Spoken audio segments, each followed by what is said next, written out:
Hello बच्चों, आप सभी का स्वागत है एडुकेट अभ्यास पुस्तिका में। सामाजिक विज्ञान कक्षा 6 का अध्याय 7 लेकर आ चुके हैं, 8 लेकर आ चुके हैं। 7 कंप्लीट हो चुका है। चलिए बिना टाइम खराब की वीडियो को स्टार्ट करते हैं। तो यहाँ पर अध्याय 7, यहाँ पर गांव, शहर और व्यापार इस पाठ का नाम हो जाएगा। तो चलिए वीडियो को स्टार्ट करते हैं। तो पहला क्वेश्चन आपसे पूछा गया है, दक्षिणापथ के स्वामी कहे जाते थे। तो इसी बार सातवाहन किसे कहा जाता था? सातवाहन को। इसके बाद क्वेश्चन नंबर दूसरा रहेगा, बेरी गाजा को वक्ष या यूनानी नाम से वर्तमान में किस प्रदेश में स्थित है? तो यहाँ पर गुजरात में। इसके बाद क्वेश्चन नंबर 3 हो जाएगा, संगत साहित्य में संगत शब्द का क्या अर्थ है? तो यहाँ पर बी इसका राइट आंसर हो जाएगा, कवियों का सम्मेलन। इस प्रकार क्वेश्चन आंसर 3 कंप्लीट हो जाता है। चौथा देखेंगे। चौथे में आपसे पूछा गया है, मथुरा के अभिलेखों में निम्न में से कौन सा उल्लेख निम्नलिखित है? तो यहाँ पर डी इसका राइट आंसर हो जाएगा, बैंकों और धन की निवेश का।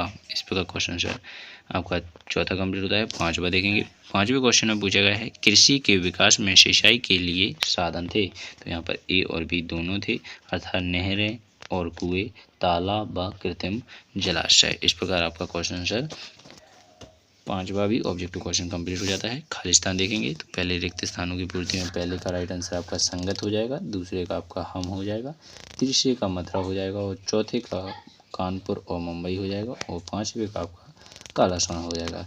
ऐसे ये क्वेश्चन पूछा गया था, जैसे तमिल का प्राचीनतम रचनाओं का संगम साहित्य कहते हैं। इसके बाद दूसरा क्वेश्चन, ग्राम भोजनों के अलावा अन्य स्वतंत्र कृषक भी होते थे जिन्हें हम गृहपति कहते थे, हम कहते थे। ठीक है।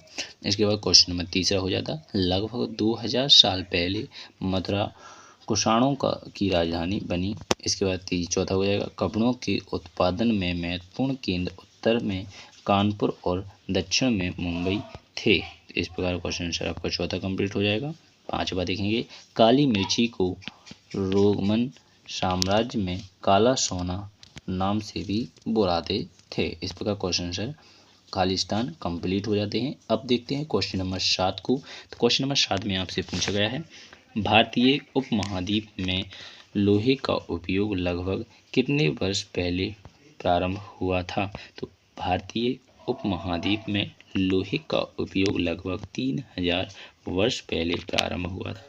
क्वेश्चन नंबर 8 देखेंगे, ग्राम भोजक कौन थे? देश में उत्तरी हिस्से में गांव का प्रधान व्यक्ति ग्राम भोजन कहलाता था। इस प्रकार क्वेश्चन आंसर 8 कंप्लीट हो जाता है। 9वां देखेंगे, बेरी गाजा में निर्यात की जाने वाली वस्तुओं के नाम लिखिए। गाजा में आयात तो होने वाली चीज़ें,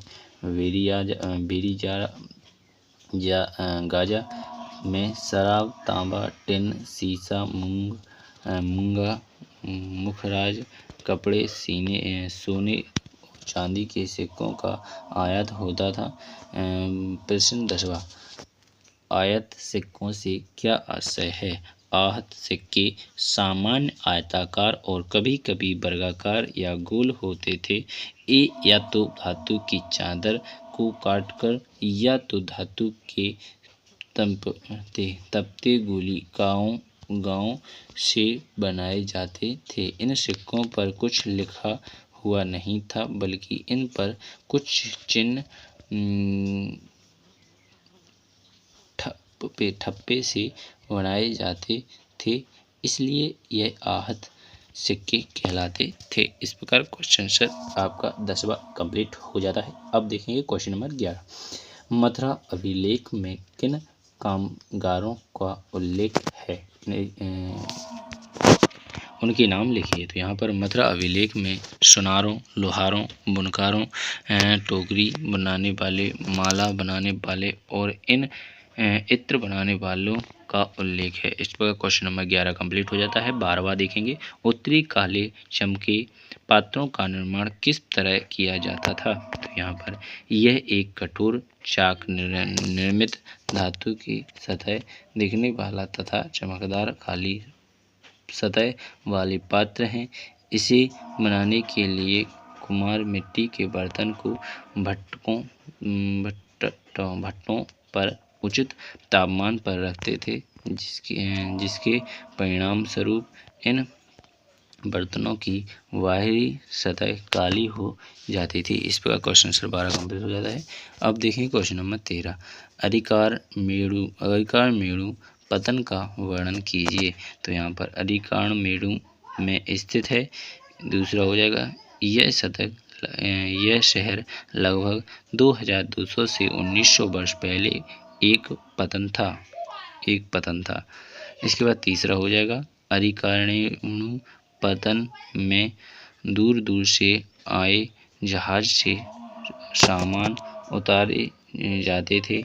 यहाँ ईंटों से बना एक ढांचा मिला था जो संभव गोदाम रहा होगा। साथ ही छोटे छोटे कुंड मिले हैं जो संभवतः कपड़े की रंगाई के पात्र रहते होंगे। इसके बाद क्वेश्चन नंबर 14 देखेंगे। समुद्र तटीय राज्यों की प्रमुख विशेषताएं लिखिए। समुद्र तटीय राज्यों की प्रमुख विशेषताएं, यहाँ बहुत से पहाड़, पठार और नदी के मैदान हैं। इसके बाद दूसरा हो जाएगा, नदियों के मैदानी इलाकों में कावेरी का मैदान सबसे उपजाऊ था। तीसरा हो जाएगा, व्यापार के लिए समुद्री जहाज़ों के आवागमन से तटीय इलाकों के राजाओं की आय और शक्ति में वृद्धि हुई है। इस प्रकार क्वेश्चन नंबर 14 कंप्लीट हो जाता है। 15वां देखेंगे, श्रेणी शब्द का क्या अर्थ है। अनेक शिल्पकार तथा व्यापारी अपने अपने संघ बनाने लगे थे, जिन्हें श्रेणी कहते थे।